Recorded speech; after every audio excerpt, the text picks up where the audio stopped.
আমি মানুষ হতে পারি অতি নগণ্য, আমার মনে বিমলা দেখো জগতে বরণ্য, আমার মনে বিমলা দেখো জগতে বরণ্য, আমি মানুষ হতে পারি, আমি প্রেমিক হতে পারি জীর্ণ শীর্ণ, যাকে ভালোবাসি তিনি অতি অনন্য, যাকে ভালোবাসি তিনি অতি অনন্য, আমি মানুষ হতে পারি জীর্ণ শীর্ণ। হুজুর কেবলা তাহের শাহ মুদ্দাজিল্লুল আলী যতদিন চট্টগ্রামে ছিলেন, চট্টগ্রাম জামিয়া আহমদিয়া সুন্নিয়া আলিয়ার প্রত্যেকটা ওয়াক্তে জুলুস হয়েছে। কথা বলেন ঠিক কিনা? কথা বলেন ঠিক কিনা? আওলাদ রসুল যেদিন এসেছে সেদিনও জুলুস হয়েছে, প্রত্যেকটা নামাজে এক একটা জুলুস হয়েছে। তো কয়টা জুলুস তুমি বন্ধ করে দিতে পারবা?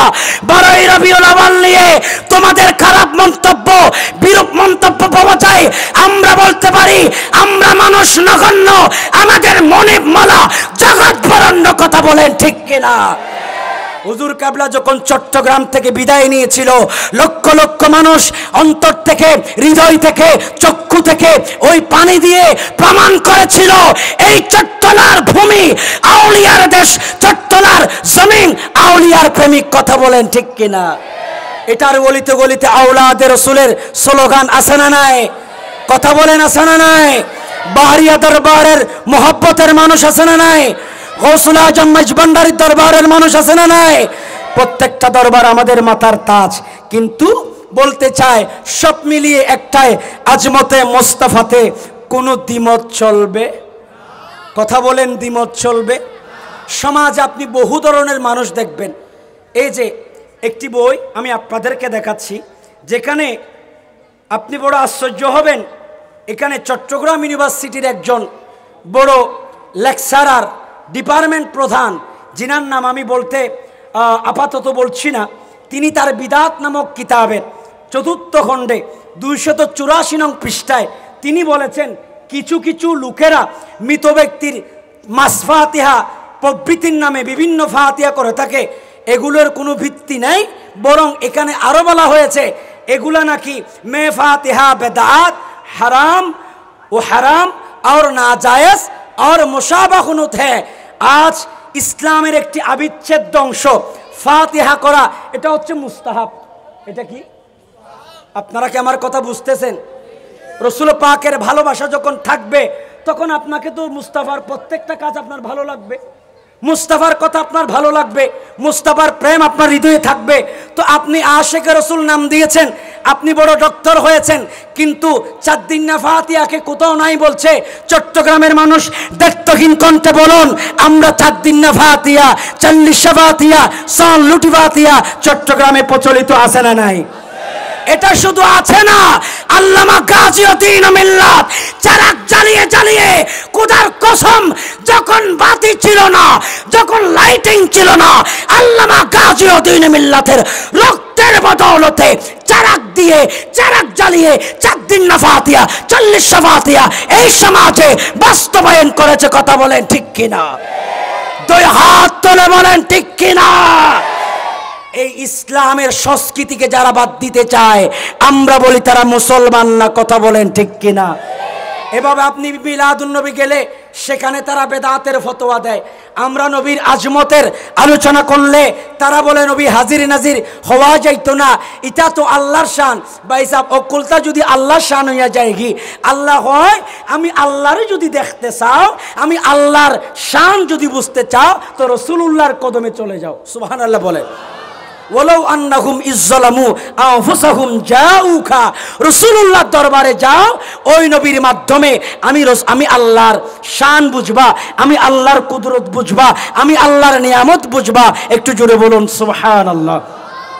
আমরা নবীকে ভালোবাসি, কিন্তু নবীর সুন্নতকে কই? ভালোবাসা তো নাই। আমার নবী একথা কেন বলেছেন? মান তামাসসাকা বিসুন্নতি ইনদা ফাসাদ উম্মতি ফালাহু আজরু মিয়াতু শহীদ। আমার নবী বলেছেন ফিতনার যুগে যিনি একটা সুন্নাহকে আঁকড়ে ধরবে, আমার নবী বলেছেন তার আমলনামায় 100 শহীদের সওয়াব দেওয়া হবে। সুবহানাল্লাহ বলেন।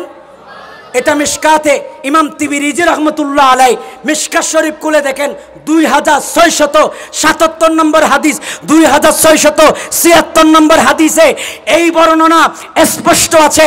আমার নবী বলে ফিতনার যুগে যিনি একটা সুন্নাহকে আঁকড়ে ধরবে তাকে আল্লাহ 100 শহীদের সওয়াব দেবে। কথা বলেন ঠিক কিনা? আমি রাসূলকে ভালোবাসবো, আমি জশ্নে জুলুস করব। আমি রাসূলকে ভালোবাসবো, মা বাবা মারা গেছে, রাসূল পাক আমাদেরকে শিক্ষা দিছে মানুষ যখন মারা যায়, রাসূল পাকের একজন সাহাবী কবরের পারে গেলেন, তিনি সূরা মুলুক তেলাওয়াত করতেছেন। সুবহানাল্লাহ বলেন। আল্লাহু আকবার, বিসমিল্লাহির রহমানির রহিম।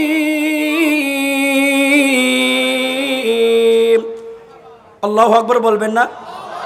আরেকটু জোরে বলেন না? আর একটু মহব্বতে। শক্তি কি কারোর জন্য জমা রাখতেছেন? শক্তি কি কারোর জন্য জমা রাখতেছেন? তাবারাকাল্লাযী বিয়াদিহিল মুলকু ওয়া হুয়া আলা কুল্লি শাইইন কাদির। আল্লাযী خلق الموت والحياة ليبلوكم أيكم أحسن عملا। আর একটু জোরে বলেন। আল্লাহর কোরআন 30 পারা কালামুল্লাহ শরীফের ভিতর একমাত্র সূরা, যেই সূরার মধ্যে 30টি আয়াত আছে। নবীজি আমার ডাক দিয়া বলেন, ও নবীর প্রেমিকেরা, আমি রাসূলকে যারা ভালোবাসো, মা বাবা মারা গেলে 4 দিন দেইকো না, 40 দেইকো না, বাবার কবরে যাইয়া, মায়ের কবরে যাইয়া কুরআনুল কারীম তেলাওয়াত করো, সূরা মুলুক তেলাওয়াত করো। আল্লাহর নবী বলে ওই সূরা মুলুক তেলাওয়াতের কারণে আল্লাহ বান্দার কবরের আযাব মাফ করে দেবে। আল্লাহর নবী বলেন কালামুল্লাহ শরীফ তেলাওয়াত করো, আল্লাহর কোরআন তেলাওয়াত করো। আর আমার দেশের ভাইয়েরা বলে, সেটা কোন জায়গায় আছে আমি আপনাদেরকে দেখাই। তিনি বলেছেন মানুষের কবরের পাশে গিয়ে কোরআন পড়া যাবে না। নাউজুবিল্লাহ বলেন। দেখেন একটা বইয়ে লিখলো মৃত ব্যক্তির পাশে কোরআন পড়া যাবে না। আল্লাহ বলে কোরআন পড়ো, নবী বলে কোরআন পড়ো, কিন্তু আমার সমাজের বেশি শিক্ষিত ভাইয়েরা স্কুল কলেজ ইউনিভার্সিটিতে যাইয়া যখন ইংলিশ একটু ফটাফট শিক্ষা গেছেন কি, তারা আবার ফতোয়া দেয়, হয় না নবী তো এটা করে নাই, নবীর যুগে এটা ছিল না। আর মিয়া তুমি কি নবীর যুগে ছিলা? তো তুমি কেমনে কইলা নবীর যুগে ছিল না? নবীর যুগে ছিল না এটা কইবা আমরা ওই রিয়াত হুজুর। কারণ বেড়ারা কোরআন হাদিস পড়তে পড়তে কিতা 30 বছর বয়স হইয়া গেছুন কি, এখন বুড়ার খাতারে ভরিয়া যাইতেছে। তো 30 বছর যারা কোরআন হাদিস গাচ্ছে, এই বেড়া কোনোদিন মুক্তিকে বাইর করলো না, ইটা কোরআন হাদিসে নাই। আর আপনি কোত্থেকে আইসুন কোরআন হাদিসে নাই ইটা বলার জন্য? তাহলে আমার সমাজে কিছু মানুষ আছে, তারা সাইনবোর্ড বানিয়েছে আমরা নবীর দল, তারা সাইনবোর্ড বানিয়েছে আমরা কোরআনের দল, তারা তাফসীরের নাম দিয়েছে, তাফসীরুল কোরআন দিয়েছে, কিন্তু তাদের তাফসীরুল কোরআনের ভেতরে সত্যিকারে আল্লাহ বাবা রাসূল বাবার তাফসীর নাই। কথা বলেন ঠিক কিনা? সেই চট্টগ্রাম লালদিঘির ময়দান থেকে এরকম নকল মুফাসসিরকে আল্লামা গাজীউদ্দীন মিল্লাতের ব্যক্তিত্বের মাধ্যমে মওদুদিকে পলায়ন করতে বাধ্য করেছিল গাজীউদ্দীন মিল্লাত, ইমাম শের বাংলা। কথা বলেন ঠিক কিনা? এগুলো আকীদা প্রকাশ করা এটা সময়ের দাবি, ঠিক কিনা বলেন? গাজীউদ্দীন মিল্লাতের রক্তে গড়া এই সুন্নিয়তকে কেউ যদি প্রশ্নবিদ্ধ করতে চায়, তাদেরকে ছাড় দেওয়া যাবে? বলেন না ছাড় দেওয়া যাবে? মসজিদের মাইকে আপনি খুতবা চলাকালীন, ওয়াজ নসিহত চলাকালীন সাময়িক স্বার্থের জন্য আপনি আকীদা প্রকাশ করলেন না, তো আপনি সত্যকে গোপন করলেন। সত্যকে গোপন করা বড় অপরাধ। আমার সমাজে বহু আলেম উলামা দেখবেন যারা যেসব জায়গায় যা বললে হয় সেসব কথা তারা বলে না। যাই হোক, আমি আমার বিষয়ের ভেতরেই আছি। কি বিষয়? আমরা নবীকে ভালোবাসবো, কিন্তু সুন্নত ছাড়বো না। বলেন না সুন্নত।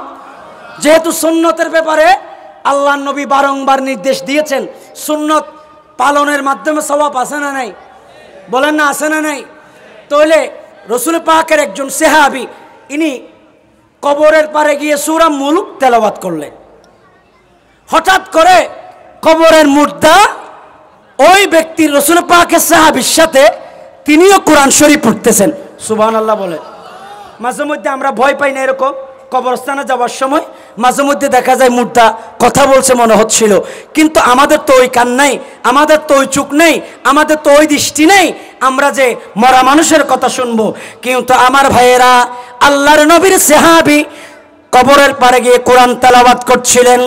গভীর মনোযোগ, আল্লাহর নবীর সাহাবী সূরা মুলক তেলাওয়াত করলেন। করতে করতে এক পর্যায়ে নবীর সাহাবীর মুখে যখন সূরা মুলক তেলাওয়াত হচ্ছিল, মরা মানুষ জিন্দা হয়ে ওই মরা মানুষ কোরআনের তেলাওয়াত করছে। গভীর মনোযোগ, আল্লাহর নবীর সাহাবী যার নাম হযরতে বেলাল রাদিয়াল্লাহু তাআলা, যে বেলাল মসজিদে নববীতে আজান দিতেন। আর বেলালের ওই শক্তিটা আল্লাহ এত বেশি বাড়াইয়া দিছে, জিবরিল বলে আমি আরশ আজিমে, আমি জিবরিলের কানের মধ্যে শোনা যায়, কেন জানি বেলালের ফজরের আজান হয়েছে।